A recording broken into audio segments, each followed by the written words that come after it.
Bienvenidos a Energía 21. Hoy vamos a hacer un programa muy didáctico. Vamos a imaginarnos que tenés que comprar un electrodoméstico. ¿En qué te fijas cuando vas a comprar un electrodoméstico, además de mirar el valor? Bueno, tenés que aprender a comprar con inteligencia. Y para comprar con inteligencia, nada mejor que un consumidor informado. ¿Quién nos informa? ¿Cómo obtenemos esa información? La obtenemos, mirá, por una etiqueta que aparece en los electrodomésticos. Entonces, nos fuimos al instituto que certifica el IRAM y conversamos con ellos, que nos indican primero cuáles son las normas que persiguieron y por qué significa una certificación, y luego vinimos a este local donde estudiamos los electrodomésticos. Así que ya en un instante ingresamos a IRAM. Presenta Energía 21. Asociación Argentina de Energía Eólica. Nos esforzamos día a día con el fin de impulsar el desarrollo de la energía eólica, tanto a nivel nacional como mundial. Consejo Profesional de Ingeniería Industrial. Desde 1944, trabajando para contribuir a la mejora de la formación profesional. Una organización creada para velar por el cumplimiento de la ley en el ámbito profesional. DCS Consultora, constructora, confiabilidad y calidad en construcciones civiles e industriales. Al dengue, zika y chikungunya le ganamos entre todos. Eliminemos los criaderos de mosquitos de nuestras casas. Entérate de todo lo que podés hacer entrando a salud.gov.ar. Buenos Aires, provincia.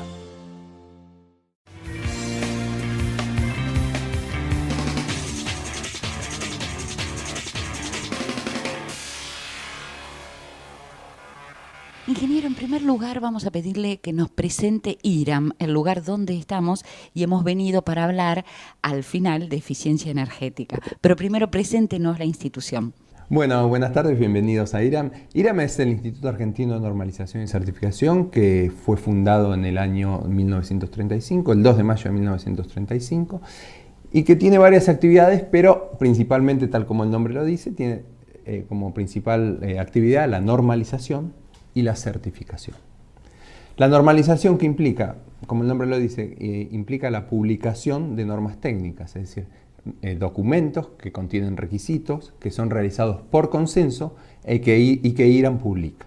Es decir, la norma no la hace IRAM, no coloca los requisitos IRAM, sino que es fruto del trabajo en conjunto de las diferentes partes involucradas, como pueden ser consumidores, productores e intereses generales.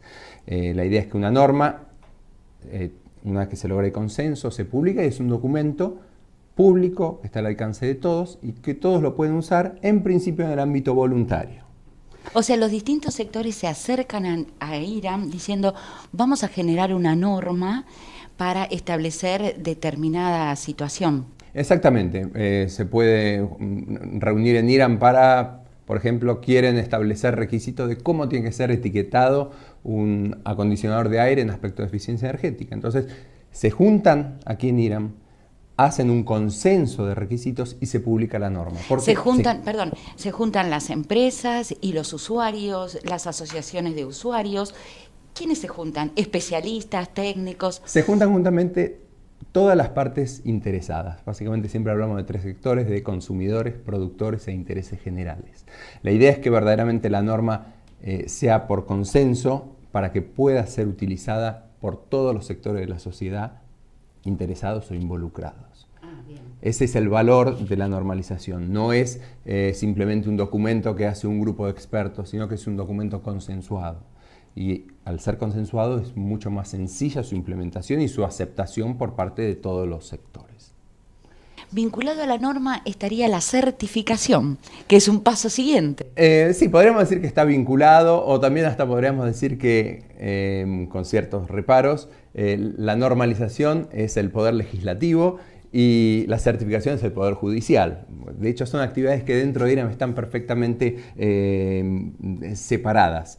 La certificación es básicamente que una tercera parte, en este caso IRAM, certifica, testifica que un determinado producto sistema, proceso, cumple con los requisitos de un documento, que muchas veces ese documento es una norma. Entonces, podemos estar hablando que un producto, un aire acondicionado, tenemos una norma de etiquetado de eficiencia energética, entonces IRAM puede certificar que esa etiqueta cumple con los requisitos que están establecidos en la norma. También hablamos, en principio, de un esquema voluntario, ¿no?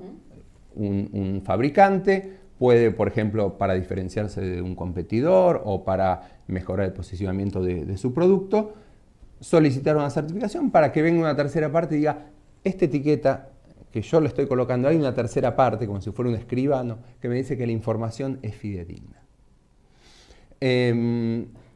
Hay diferentes esquemas de certificación, porque uno dice, a ver, ¿qué implica? A ver, sí, yo tengo un acondicionador de aire certificada la etiqueta. ¿Qué significa? Que ese aire acondicionado fue alguien de IRAM y lo ensayó.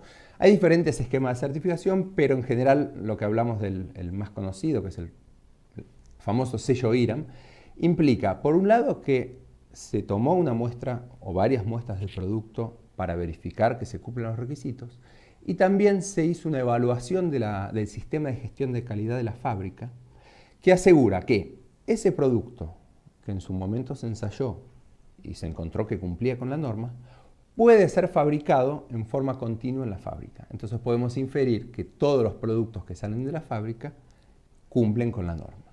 De modo tal que eso le traslada seguridad al usuario. Totalmente. Es en ese momento que IRAM licencia la marca y autoriza al fabricante de ese acondicionador de aire a utilizar el sello IRAM como garantía de que IRAM está avalando ese producto. Obviamente todos estos, hablamos de ensayos, de auditorías, se repiten en forma periódica, como mínimo en forma anual. ¿Qué vínculos existe entre IRAM y el Poder Ejecutivo, el Estado, a través de ministerios, secretarías, etcétera? Bueno, siempre hablamos de normalización, dijimos ámbito voluntario, certificación ámbito voluntario, pero bueno, ¿qué es lo que ocurre? Muchas veces el Estado, diferentes oficinas del Estado que tienen alguna responsabilidad por sobre la población, consideran que la normalización y la certificación son herramientas muy útiles para asegurar un determinado fin. Entonces, por ejemplo, si hablamos, yendo al caso de etiquetado de eficiencia energética, que una dirección de comercio interior quiere asegurar que los productos que están en el mercado den información fidedigna, esa autoridad puede establecer que sea obligatorio que los productos tengan una etiqueta de acuerdo a la norma y que aparte esos valores estén certificados. Entonces ahí es cuando empieza la interacción entre Estado y lo que es normalización y certificación. En el momento que el Estado, a través de lo que técnicamente se conoce como reglamento técnico, establece la obligatoriedad de una norma y de un sistema de certificación. En el caso de la eficiencia energética o de la búsqueda de la eficiencia energética ha pasado esto, que el Estado toma las normas implementadas por IRAM que hablan de eficiencia energética para implementarlas como obligatorias. Exactamente, e incluso hasta, vamos un poquito más allá, el Estado hasta no solo toma las normas, sino que muchas veces impulsa el estudio de las normas. Cuando habíamos dicho que para hacer una norma se juntaban partes interesadas, muchas veces el Estado es el que está estimulando el estudio de esa norma, para que posteriormente se llegue a un esquema de certificación y para que se llegue a que la información tenga, el usuario tenga información fidedigna. En el caso de las etiquetas de eficiencia energética, estamos hablando que en su momento la ex Secretaría de Industria, Comercio y Minería estableció en el año 1999 una resolución en la cual es obligatorio que los productos cuenten, varios tipos de productos electrodomésticos, cuenten con etiquetado de eficiencia energética y que esa etiqueta tiene que estar certificada. Lo que pasa es que esa resolución en su momento se estableció de irla implementando paulatinamente a medida que haya, por ejemplo, laboratorios de ensayo que puedan realizar las verificaciones. Y por eso se fue implementando en forma paulatina. Por ejemplo, en el 2003 se implementó en forma efectiva todo lo que es el etiquetado de eficiencia energética en refrigeradores. En el 2006 se implementó en forma efectiva todo lo que es etiquetado de eficiencia energética en lámparas. En el 2010 se implementó, 2008 se implementó todo lo que tiene que ver con etiquetado de eficiencia de acondicionadores de aire. En el 2010 de lavarropas. Y así vamos a seguir continuando. La idea es cubrir todos los principales consumidores de energía de los hogares. Acá tenemos algunas de las etiquetas con las que nos vamos a encontrar en los electrodomésticos cuando vayamos a comprarlos. Por ejemplo, vamos a aprender a leer la etiqueta, que es lo más importante. Sí. Porque entendemos que la etiqueta, el rol que cumple es el de la información. Exacto, es fundamentalmente dar información y ser una herramienta también de comparación cuando uno va a comprar, por ejemplo, en este caso son refrigeradores. Uno en general tiene algunas variantes de refrigeradores en base al diseño, el tamaño, el color. Por ahí tiene 3, 4, 5 variantes. Tiene la variable del precio. Y en base a la eficiencia, en base a la etiqueta de eficiencia, nosotros podemos tener información fidedigna que nos permite verdaderamente hacer una compra inteligente, hacer una compra, o por lo menos que se ajuste a nuestras convicciones. Si quiero comprar por precio y tal vez no es el más eficiente, lo importante es saberlo, es que el consumidor lo sepa. Y que no suceda que, pensando que compra el mejor electrodoméstico desde el punto de vista de eficiencia y que va a ahorrar energía, resulta que después, al final de cada mes, la factura no deja de subir. Por ejemplo, queremos comprar una heladera. ¿Qué debemos leer en cada cosito? Bueno, básicamente todas las etiquetas tienen dos partes. Una parte superior con los escalones, que esto se denomina las clases de eficiencia energética, y un escalón inferior, una parte inferior que tiene información más específica sobre el desempeño. Entonces, la primera categorización es, de acuerdo a la flecha indicadora, este es un ejemplo, sería, si esto lo vemos sobre un refrigerador, este sería un producto clase A++. ¿Qué significa? Que si yo tengo otro refrigerador que está en una clase A+, significa que este es más eficiente, es decir, que ante una misma prestación consume menos energía. Es importante que cuando nosotros comparamos clases de eficiencia y nosotros queremos saber, bueno, a ver cuánto me impacta en la factura, nosotros tenemos que comparar productos que tienen similares prestaciones. No tiene mucho sentido comparar, por ejemplo, un refrigerador de doble puerta de 400 litros de capacidad con un frigobar, porque ya son productos distintos. Claro. Entonces, esto se basa en comparar productos semejantes, porque el usuario cuando va a comprar ya tiene una idea de qué es lo que va a comprar. Claro. Entonces, el primer filtro que uno podría llegar a hacer es decir, bueno, a ver, ¿en qué clase de eficiencia está el refrigerador? Puede tener varios candidatos y puede llegar a ser que varios de esos candidatos estén dentro de la misma clase. Entonces, ahí es cuando tenemos que ir a la parte inferior. O sea, sí. Para terminar con esto, si yo compro un aparato D, sé que ese aparato me va a consumir muchísima energía. Exacto. Estamos hablando de, es variable, pero en el caso del refrigerador estamos hablando que entre cada escalón puede haber más de un 15% de consumo de energía. Entre cada escalón. O sea que aquí podría estar utilizando un 45% más. Exacto. Y esto lo tengo que tener en cuenta para multiplicarlo por la vida útil del aparato, porque no todos los días voy a cambiar la heladera. Exacto. Cuando uno compra un electrodoméstico, un bien durable, como es esto, uno está firmando un contrato con la distribuidora de energía, es casi un matrimonio, aunque incluso dura más que un matrimonio en muchos casos, en el cual uno está diciendo, bueno, yo te voy a pagar esta energía de acá a 10 años. Entonces, por eso es muy importante la elección en el momento de la compra. O sea, el consejo siempre sería, cuanto más eficiente, menos costo energético. O sea, busque el más eficiente. Exactamente, busque el más eficiente porque es a largo plazo el que menos energía y menos factura voy a tener que pagar. Lo que es importante es, de esto depende mucho el precio de la energía. Durante muchos años el precio de energía era tan bajo que tal vez uno no le daba importancia a estos valores. Pero en vista de los últimos ajustes y que la perspectiva es que los precios de la energía converjan a lo que son los valores internacionales, es lo más rentable desde el punto de vista del consumidor es comprar productos más eficientes. Por más que de entrada puedan llegar a ser un poco más costosos, pero a lo largo de la vida útil del producto se va pagando solo. Perdón, como se hace en otras partes del mundo, donde los usuarios van y hasta saben, al comprar un comestible, analizan cuánta energía se consumió para elaborar esa cajita de papas, de lo que fuese. Exactamente. Entonces, mucho más en un electrodoméstico. Nosotros vamos camino a eso. O sea que es algo que aprendemos. De hecho, cuando nosotros vamos a comprar, por ejemplo, un auto, una de las preguntas que uno hace es, ¿cuál es el consumo cada 100 kilómetros? Y es parte de lo mismo. Ujú. Sigamos leyendo la etiqueta. Bueno, después tenemos, acá habla de un consumo de energía en kilowatt hora por año. Y una nota que es bastante interesante que dice sobre la base del resultado obtenido en 24 horas. Este va a ser un valor en kilowatt hora, pueden ser 500 kilowatt hora, por ejemplo, en el que el refrigerador, ese es el consumo que tiene anualizado un refrigerador. ¿Significa que cuando yo lo compre y lo ponga en mi casa, en la factura a lo largo del año, por la heladera voy a tener los 500 kilowatt hora? No. ¿Por qué? Porque las condiciones en las que se hace el ensayo no son las reales. Por ejemplo, cuando se hacen ensayos de refrigeradores, se hace una plena carga de refrigerador durante bastante tiempo con la heladera, con la puerta cerrada. En la práctica nosotros sabemos que abrimos la heladera, colocamos alimentos, sacamos alimentos, colocamos alimentos fríos, alimentos calientes, con lo cual este valor real cambia. Pero de vuelta, ¿para qué me sirve? Me sirve para comparar. Pues si yo tengo un refrigerador que aquí me marca 500 y otro al lado que me marca 450, seguramente después en el uso normal también la diferencia de consumo va a ser un 10% en menos. Entonces, este valor es indicativo, no es, digamos, contractual de qué es lo que voy a pagar en la factura, pero me sirve como valor indicativo para comparar con otros candidatos a ser comparados. Perfecto, o sea que debo prestar atención a todo lo que está indicando la etiqueta, toda la información.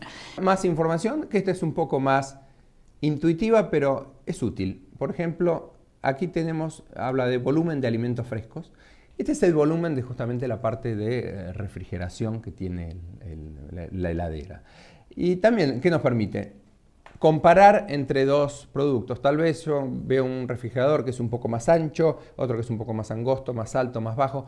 Yo a través de este valor objetivo, yo no me tengo que andar fijando a ver si la forma que el anaquel que sube, que baja, que me saca volumen o no. Yo a través de este valor puedo saber positivamente cuál es el volumen para almacenar alimentos frescos que tengo. Y lo mismo para el congelador o freezer. Entonces, esto también, y esto tiene que ver con la prestación. Es de esperar que si yo tengo mayor volumen para refrigerar, seguramente el consumo también va a ser más alto. Seguramente. Si no fuera así, si yo puedo conseguir un refrigerador con más volumen que consume la misma energía, bueno, estaría ante una muy buena oportunidad de compra. Porque tengo más prestación que refrigerar un volumen con menos energía. Y ahora vamos a elegir heladera. Bueno. Entonces vamos a leer la etiqueta.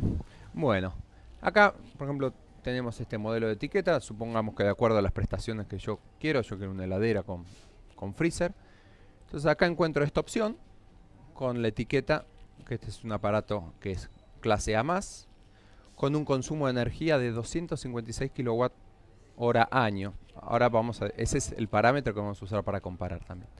249 litros de la parte de refrigeración, 72 litros la parte de congelamiento y 38 decibeles el nivel de ruido. Y un dato importante es acá, hay dos letras que es ST, que esa es la clase climática de los refrigeradores. En nuestro sitio, que ahora podemos abrir, habíamos hablado de que teníamos un micrositio de www.eficienciaenergetica.org.ar. Acá podemos encontrar los diferentes tipos de productos que tenemos y entrando a cada uno encontramos la etiqueta y algunas explicaciones de qué es lo que significa, qué es todo lo que habíamos visto. En el caso de estas letras es muy interesante que esto indica para qué clima es adecuado el refrigerador. En el caso de subtropical ST es adecuada para una temperatura entre 18 grados y 38 grados. ¿Qué significa? Que si yo voy a comprar esta heladera y la voy a utilizar en un lugar donde espero más de 38 grados, tal vez el desempeño del refrigerador no sea el esperado, con lo cual puede consumir más energía, puede hacer hielo, puede tener un mal funcionamiento. Y olvidaba que este refrigerador tiene un costo de 17.600 pesos. En este caso tenemos otro refrigerador con clase de eficiencia energética A. En el otro teníamos un A+, con un consumo de energía anual de 365 kWh, mientras antes estábamos hablando de 256 kWh. Es decir, es un consumo bastante mayor, estamos hablando de un 40% mayor. Para prestaciones similares, porque tengo 245 litros en la parte de refrigeración, antes tenía 249, tengo 66 litros en congelación, antes tenía 72 litros, E incluso tengo mayor nivel de ruido, 45 decibeles contra 38. Sin embargo, este es para una clase climática tropical, que como podemos ver en el micrositio, la clase tropical alcanza los 43 grados. Con lo cual, si yo tengo que utilizar este refrigerador en un lugar que tiene 40 grados, este se va a comportar mejor que este. El costo es similar de los dos, 16.300 pesos. Ahora bien, entonces, ¿con cuál nos quedamos? Bueno, si lo tengo que usar, por ejemplo, aquí en la ciudad de Buenos Aires, donde es de esperar que no haya más de 38 grados, y seguramente este, con un consumo de energía mucho menor y a un precio ligeramente superior, va a ser una mejor opción. Vamos a analizar también lo de los aires acondicionados, que son otro capítulo, otros señoritos que en los hogares gastan mucho. Exactamente. Aquí tenemos, esta es la etiqueta actual de los acondicionadores de aire. En este caso es un tipo split, pero puede llegar a ser un tipo ventana. El diseño es similar, con lo cual el análisis que vamos a hacer es muy parecido. De vuelta, vemos una parte superior con las clases de eficiencia, en donde se apunta en modo refrigeración, eso es importante, en modo frío, cuál es la clase. Luego tenemos, de la misma manera que tenemos en refrigeradores, cuál es el consumo de energía anual. En modo refrigeración, de vuelta, es un consumo estándar, considerando determinada cantidad de horas diarias, determinadas condiciones climáticas específicas, pero de vuelta, ¿para qué me sirve? Para comparar. Después tenemos el valor de capacidad de refrigeración. Y este es el valor que nosotros cuando compramos un aire acondicionado normalmente lo compramos quiero uno de 2.200 frigorías. Es este valor, lo que pasa es que se utiliza las unidades del CIMELA, el Sistema Métrico Legal Argentina, que es el kilowatt hora. Para que tengamos una idea, si nosotros multiplicamos este valor que está en la etiqueta por 860, nos da la cantidad de frigorías. Porque la frigoría, si bien no es una unidad del Sistema Métrico Legal Argentino, es con la que todos nos manejamos. Entre 50 y 60 frigorías por metro cúbico es lo que necesitamos para refrigerar un ambiente, y ir en contra de ese uso no tiene sentido. Pero sepamos que la conversión es 860 el número. Luego está el índice de eficiencia energética, que esto lo que indica es algo un poquito más analizado que lo que es la clase. En base a este índice, que es un número adimensional, por ejemplo 3.1, me va a determinar en qué clase está. Podría pasar que yo tenga dos productos, los dos en clase A, que uno tenga 3.1 y otro que tenga 3.15. El más eficiente es el que dice 3.15. Por eso la etiqueta dice cuanto mayor, mejor. 3,15. Índice de eficiencia energética, acá lo dice específicamente, cuanto mayor, mejor. Hay que leer bien en detalle la etiqueta, como para tener una idea de qué es lo que estamos comprando. Es un esfuerzo, pero de vuelta, es un esfuerzo que redunda en un ahorro durante la vida útil del producto, que puede ser 10 años o más. Sí, y no solo por una cuestión de pagar menos la electricidad, sino por una filosofía de vida que no nos va a quedar otra que contemplar y que adquirir, porque la energía que nosotros derrochamos es la energía que otro está necesitando. Por supuesto, y son menos emisiones de gases de efecto invernadero. Tenemos ventajas por todos lados. Tenemos menos impacto ambiental en las nuevas centrales eléctricas que se tienen que construir para alimentar productos no eficientes. Es todo un beneficio de toda la sociedad. Claro, así es. Absolutamente toda la sociedad. Bien, sigamos estudiando entonces estas indicaciones. Esto es lo que sigue aquí es muy similar, lo que pasa que podemos tener aire acondicionado, acondicionadores de aire que sean frío o calor. En el caso que sea solo frío, la flecha indicadora está aquí y esto queda en blanco. Ahora, si también tiene la función de calefacción, acá se despliega lo mismo, la capacidad de calefacción, hablamos de refrigeración, acá hablamos de calefacción, y la clase de eficiencia energética, en lugar de tener estos escalones para no hacer la etiqueta muy larga, se indica con una letra más grande cuál es la clase de eficiencia en modo calefacción. Finalmente está el ruido. Esto en el caso de aire acondicionados todavía no está implementado, sí en refrigeradores. Está implementado un valor que nos indica cuánto ruido hace el producto. Tiene que ver más con una cuestión de desempeño y dónde vamos a ubicar el producto. Tal vez si lo vamos a ubicar cerca de un dormitorio sea un valor que sea relevante para nosotros. Claro, porque hay aparatos que hacen mucho ruido. Exactamente, y sobre todo los refrigeradores cuando arrancan de noche. Y después en todas las etiquetas lo que siempre tenemos al final es la indicación de que ha sido certificado. En este caso, un producto que tiene la etiqueta con la marca IRAM acá implica que los valores de esta etiqueta están certificados por IRAM. IRAM avala eso, tomó muestras del producto, fueron al laboratorio, visita las fábricas, evalúa los sistemas de gestión de calidad y en forma continua IRAM vuelve a evaluar todos esos aspectos, con lo cual uno puede tener la confianza de que esta información es fidedigna.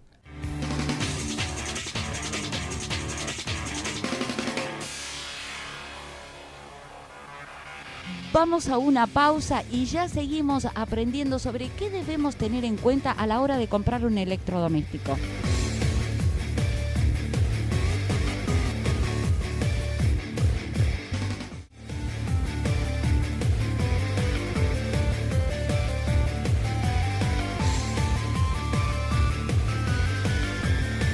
Qué bueno que te quedaste porque vamos a seguir aprendiendo qué debemos observar a la hora de comprar un electrodoméstico en esta realidad en que la electricidad aumenta, va a seguir aumentando y cada vez quiero pagar menos de electricidad y tener los mismos beneficios, o sea, implementar medidas de eficiencia energética. Bueno, y ahora estamos frente a los aires acondicionados. ¿Y qué observamos? Bueno, estamos ante lo que sería el enemigo público número uno, pero no lo es tanto.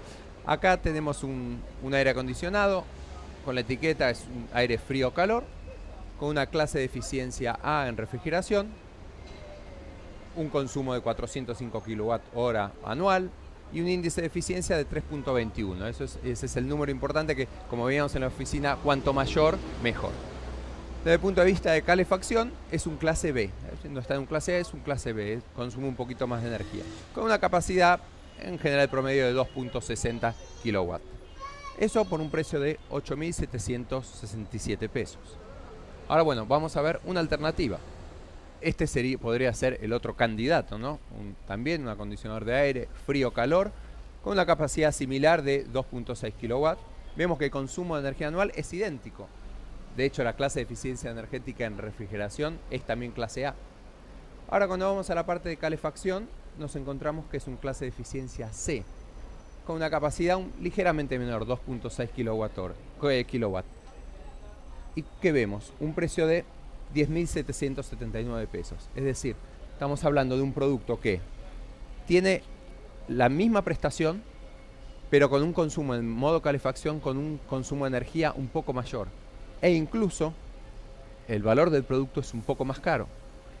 Con lo cual, acá es evidente que en principio nos conviene comprar la opción anterior, que estamos pagando un menor precio inicial y estamos consumiendo menos energía. Por supuesto que después va a haber otras variables. Este modelo es mucho más pequeño, con lo cual si uno coloca el aire acondicionado en un taparrollo y el taparrollo es pequeño, este va a ser más adecuado que el otro. Pero si nos ponemos a ver desde el punto de vista de eficiencia energética, el otro modelo sería más conveniente. Y más económico. Y más económico, por supuesto. Sigamos mirando etiquetas para aprender qué debo observar cuando voy a comprar un electrodoméstico. Bien, ya cubrimos refrigeradores, aire acondicionados. Un comentario muy importante es que los refrigeradores, por lo menos históricamente, representaban el 30% del consumo de energía de una factura. Y no es casual que en su momento la autoridad de aplicación, el primer producto que colocó dentro de etiquetado de eficiencia energética fueron refrigeradores, porque era lo más crítico. Aquí tenemos los lavarropas. Lavarropas en forma similar. Lo que pasa es que ahora es un poquito más compleja, pero incluso hasta más intuitiva. Tenemos una parte con la clase de eficiencia energética, también categorizada de A a G, con la flecha indicadora que indica dónde se encuentra el producto en cuestión. Y después vamos a la parte de desempeño, que es un poquito más larga. Tenemos el consumo de energía por ciclo. En el caso de refrigeradores y de aire hablábamos a lo largo del año. Aquí estamos hablando de consumo de energía por ciclo. Y de vuelta, esto se considera en un ciclo de lavado de algodón a determinada temperatura. Si yo, por ejemplo, comienzo a elevar la temperatura del agua, el consumo va a subir sensiblemente. Pero de vuelta, ¿qué sucede? cuando yo tengo dos productos similares, me puede servir como elemento de comparación. Luego tenemos algo muy interesante que es la eficacia del lavado. Es decir, ya no estamos hablando de eficiencia, sino de eficacia. Es decir, ¿cuánto lava la ropa? ¿La ropa me sale limpia o me sale sucia? Eso es un detalle importante. Eso es muy importante, ¿por qué? Porque tal vez un lavarropa que no sea muy eficaz, pero consume poca energía, a la larga me termina consumiendo más energía porque yo el lavado lo voy a tener que hacer 2 o 3 veces. Entonces también este es un aspecto a tener en cuenta, la eficacia del lavado. Y acá no está en colores la indicación, sino no tiene los colores de la eficiencia. No, porque... Es un degradé, digamos, pero es un degradé. Yo no sé si cuando se hizo la norma se habrá hecho de que lo que lava mejor está en blanco y lo que lava peor está en gris, como si estuviera más sucio. No sé si ese habrá sido el motivo, pero habla de, digamos, de un degradé en cuanto al desempeño del producto. Luego tenemos la eficacia del centrifugado. Igualmente, a ver, nosotros tenemos los lavarropas que lavan, centrifugan, es decir, extraen el agua, para eso también se consume energía. Y si yo tengo un lavarropa que no centrifuga bien, es decir, que la ropa queda con mucha agua, tal vez después, si tengo un secarropas, voy a utilizar mucha energía en el secarropa, o me va a tardar mucho en secar. Entonces aquí tenemos una categorización también de la A a la G, de cuán eficaz es el centrifugado. Luego tenemos la velocidad del centrifugado. Sabemos que a más velocidad es muy posible que la ropa se deteriore más. Tenemos la capacidad del lavarropa, que es muy importante porque está asociado con el consumo de energía. Tal vez un lavarropa que me consume un 10% más de energía, pero tiene un 20% más de capacidad, me conviene, termina siendo más eficiente el que por ciclo consume más, pero me permite lavar más ropa. Tenemos también el valor de consumo de agua en litros por ciclo. Y esto es muy importante. Un capítulo aparte porque los que vivimos en Ciudad de Buenos Aires no estamos muy acostumbrados a ver el consumo de agua porque en general tenemos tarifas planas de agua independientemente del consumo. Pero hay muchas ciudades que existe una medición del caudal que se consume. Y eso va a implicar en la factura de agua, no en la de energía eléctrica, pero sí en la de agua. Y aparte por una cuestión también de conciencia, claro. Utilizamos agua potable que se usan determinados químicos, tiene un determinado impacto ambiental. También cuando utilizamos agua, el agua previamente hay que subirla a tanques con bombas, con lo cual si consumimos más agua vamos a consumir más energía en bombas, con lo cual es importante esto. Y aquí podemos ver, tenemos discrepancias de 250 litros a 70 litros. Estamos hablando de 3 veces de mayor consumo de agua. Bueno, y similar a lo que es el aire acondicionado, toda la parte de ruido aún no se ha establecido los parámetros de ensayo. En algún tiempo eso se establecerá y bueno, y ahí será bueno para tener como otro criterio para elegir un lavarropa. Lo mismo las marcas de conformidad, la del sello IRAM, en caso que el producto esté certificado.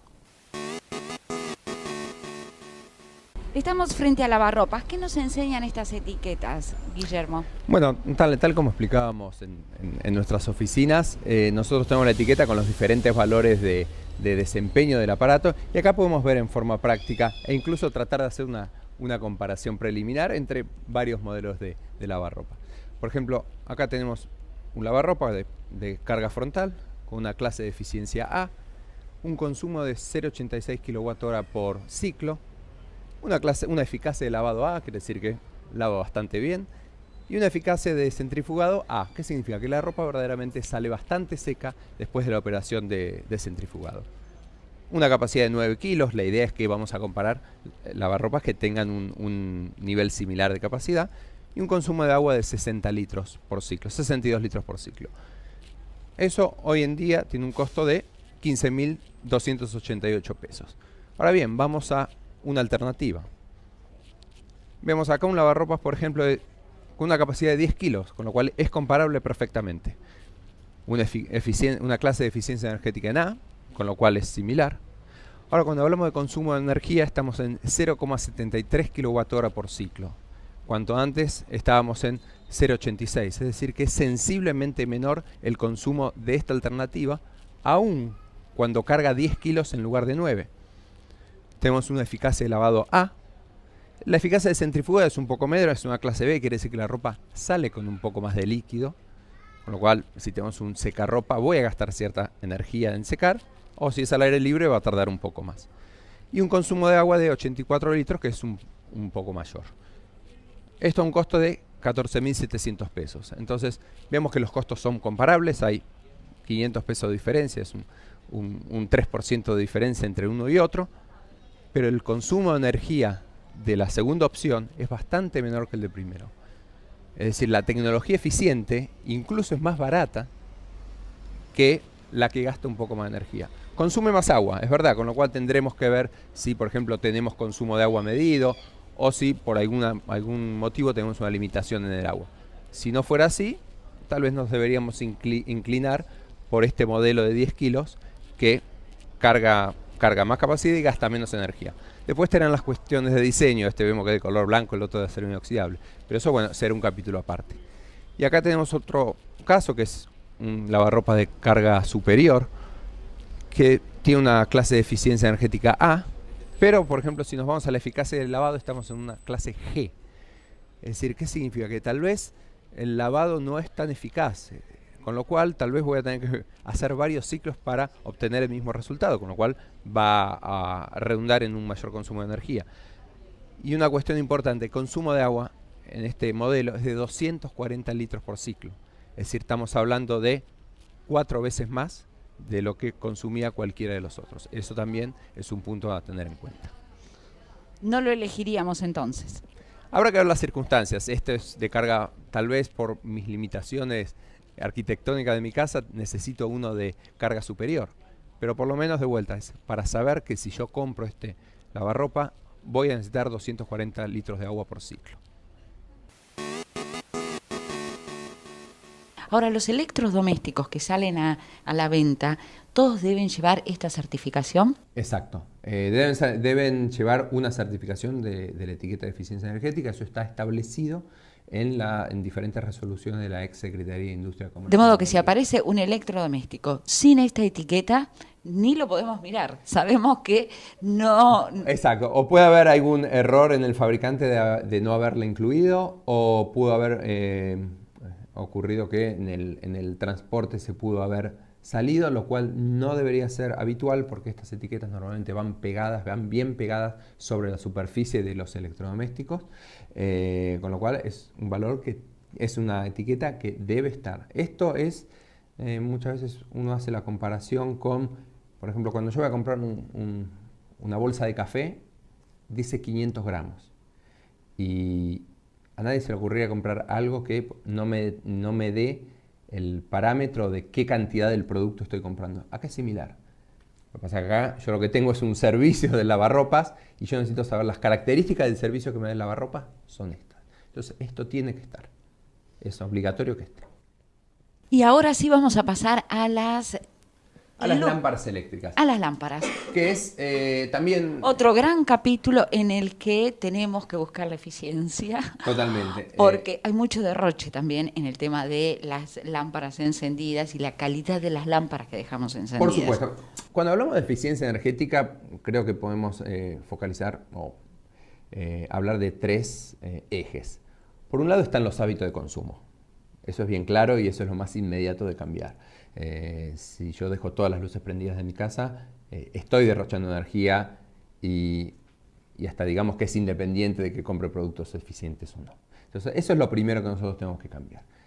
Después, bueno, si yo ya tengo racionalizado el consumo a consumir exclusivamente lo que utilizo, bueno, empecemos a consumir en forma inteligente productos que sean eficientes. En el caso de lámparas, hablábamos hace un ratito que los refrigeradores en su momento representaban el 30% de consumo.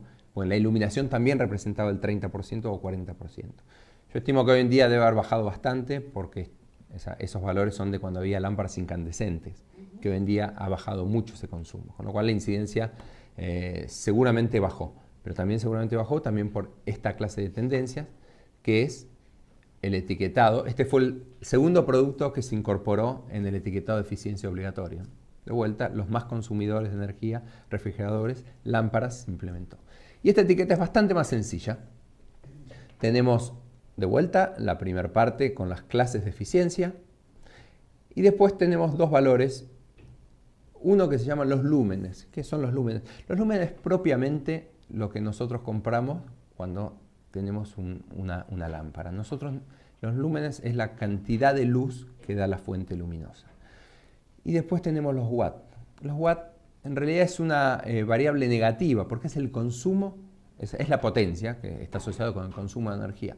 Cuando nosotros éramos chicos, a nosotros nos decían, bueno, andame a comprar una lámpara de 60 watts. Y si no había, nos decían, no, bueno, llevarla de 75 que es mejor. En realidad, justamente es lo opuesto. Es decir, es como decir, no tengo un auto que me consume 15 litros cada 100 kilómetros, tengo este como consume 20, entonces es mejor. No, la idea es que lo que nosotros buscamos de una lámpara es que nos dé lúmenes y que consuma la cantidad menor de potencia posible. O sea, mayor cantidad de lúmenes, menor cantidad de watts. Potencia. Eso es lo que nosotros, cuando comparamos lámparas, tenemos que buscar. Por ejemplo, una lámpara de 20 watts fluorescente compacta ronda los 1100, 1200 lúmenes. Entonces, si nosotros vamos a un supermercado, vemos 1200 lúmenes consumiendo 20 watts, y nosotros de 1200 lúmenes, 18 watts, llevamos la de 18 watts. Aunque el concepto viejo hubiera sido, más potencia mejor, llevo la de 20, pero no. Desde el punto de vista de eficiencia energética, lo que a nosotros nos interesa son muchos lúmenes, mucha prestación, con baja potencia, con bajo consumo de energía. Y bueno, y aquí también tenemos una pregunta, ¿esto también lo implementan para sistemas LED, para luminarias LED? Bueno, eso es un capítulo aparte que es todo lo que es la evolución tecnológica y ahora vamos a ese tema. Puntualmente en el caso de LED, en este momento se está estudiando la norma de etiquetado de eficiencia energética en lámparas LED. Llevó mucho tiempo porque los métodos de medición de flujo luminoso no son los mismos que con las lámparas fluorescentes. Tengo entendido que ya la norma está en un grado bastante avanzado, con lo cual una vez que esté la norma, simplemente habría que ver que la autoridad de aplicación incluya estos productos, las lámparas de LED específicamente, en lo que es la certificación obligatoria, para que podamos tener como herramienta de comparación cuando compramos una lámpara de LED.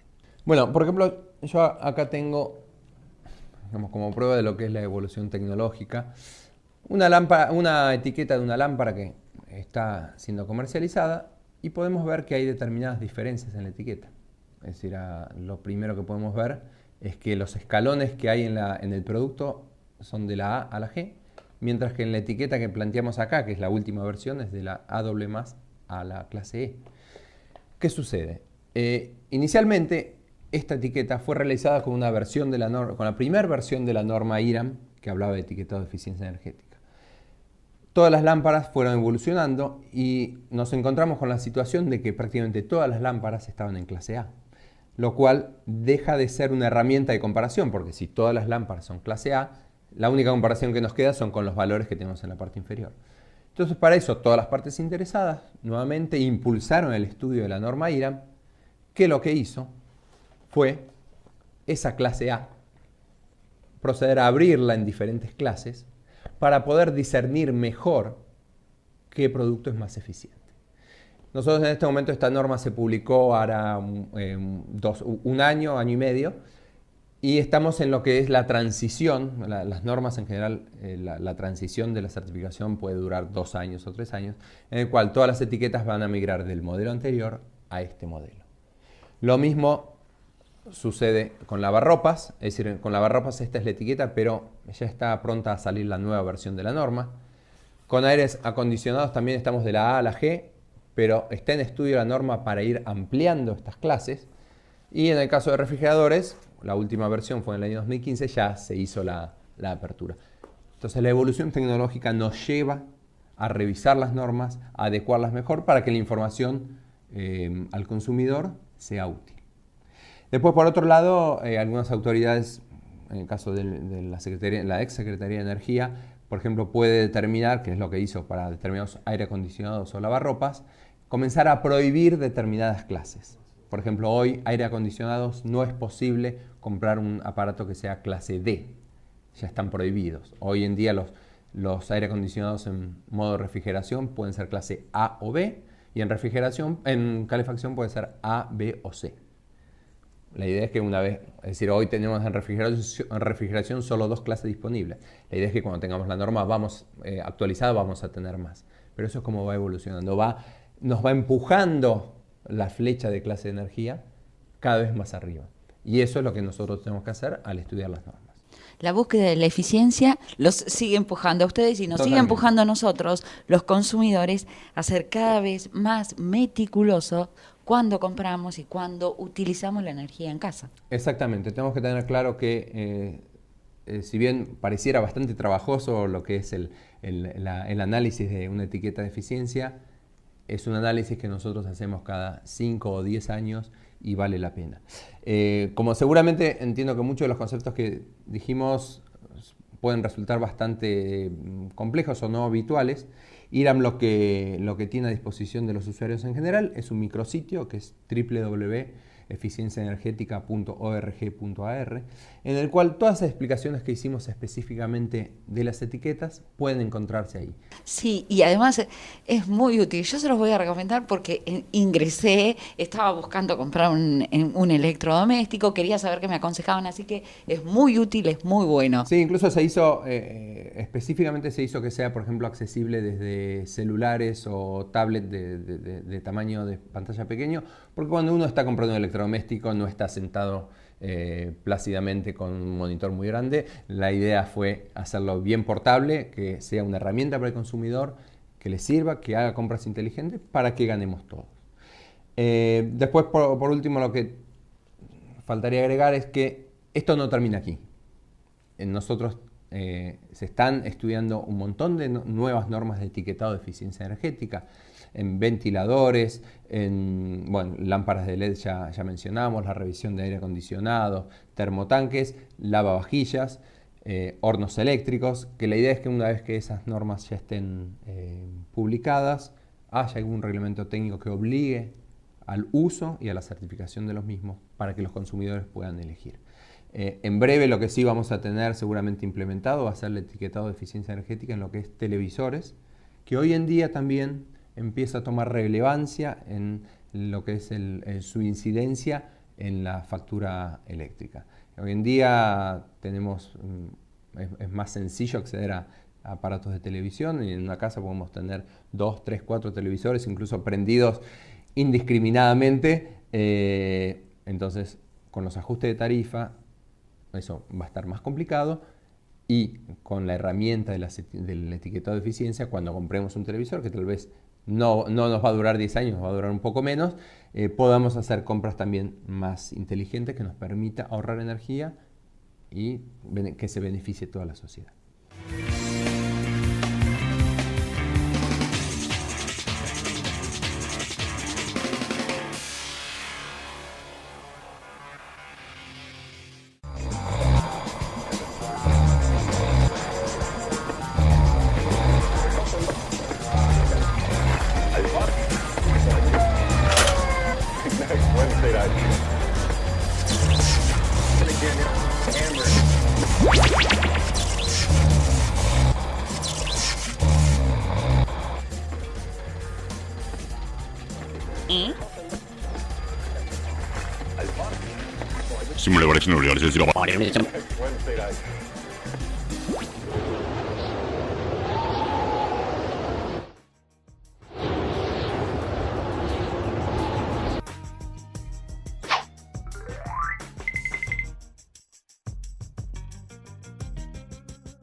Y nos estamos despidiendo, nos encontramos dentro de 7 días en este mismo lugar, donde vamos a seguir descubriendo juntos la energía del siglo XXI. Presentó Energía 21. Asociación Argentina de Energía Eólica.